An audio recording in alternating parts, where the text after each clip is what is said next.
American Democrat anti-Semites were put squarely in their place recently with the US House of Representatives approving $1 billion of ongoing funding for Israel's Iron Dome missile defence system. The proposal passed by a vote of 420 to 9, with 2 abstentions. The 9 opponents consisted of 8 progressive Democrats and 1 Republican, who, by the way, opposed the funding only on financial grounds. As expected, the so-called Squad of Alexandria, Ocasio-Cortez, Ilhan Omar, Rashida Tlaib and Ayanna Pressley advocated strongly against the funding, with Omar, Tlaib and Pressley formally opposing it and AOC changing her vote to an abstention. Tlaib is from Michigan and is therefore described as a Michigander. I would call her a Michiganer, and she was the only one to formally speak against the motion. She didn't hold back with any of the well-worn cliches, such as calling Israel an apartheid state that inflicts all manner of war crimes and human rights abuses on the Palestinian Arabs. Omar waffled on about settlement expansion, violations in Gaza, and what happened in Sheikh Jarrah. Well, blah, blah, blah. Ocasio-Cortez was filmed sobbing after the result was announced, with the poor dear needing a hug from someone next to her. But let's not forget that Iron Dome was an Obama-era project, and to their credit, most Democrats stood up for Israel. But whilst this may be a win for now, the fight is far from over, and the Squad will continue to undermine Israel at every opportunity. But it is quite horrifying to realise what the Squad was really saying here.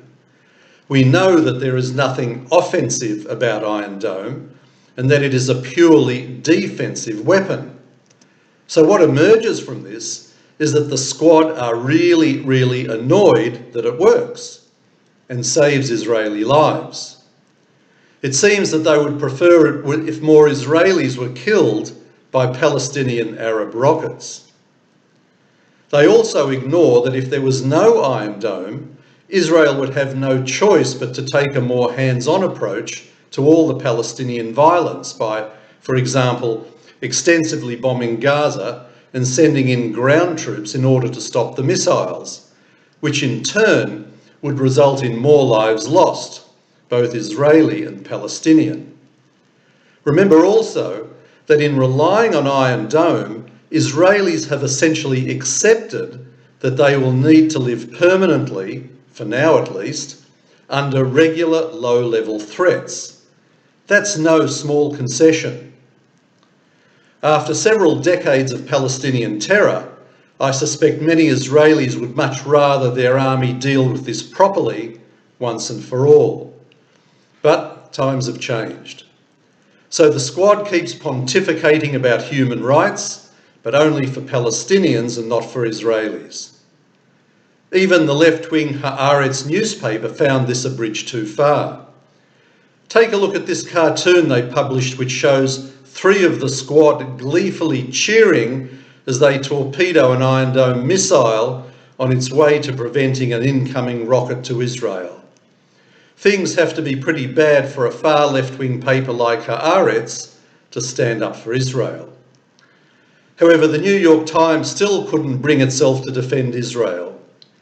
In reporting what happened, it said that Ocasio-Cortez wanted to vote against the Iron Dome funding, but the, quote, powerful Israel lobby made her abstain by voting present. So what's the wash-up? Well, the Squad has confirmed themselves as a nasty bunch of Israel haters that should feel more at home in the barbaric backwaters of Africa, Iran, Ramallah or Gaza than in a modern Western free society such as the United States of America. We won this battle, but they won't be deterred. As the snowflake generation inevitably takes over a leadership role in politics, facts will take a back seat to all the lies and ignorance that this mob base their policies on. Before that happens, it's up to us to ensure that they don't win the war. This is Alan Freedman for the Australian Jewish Association.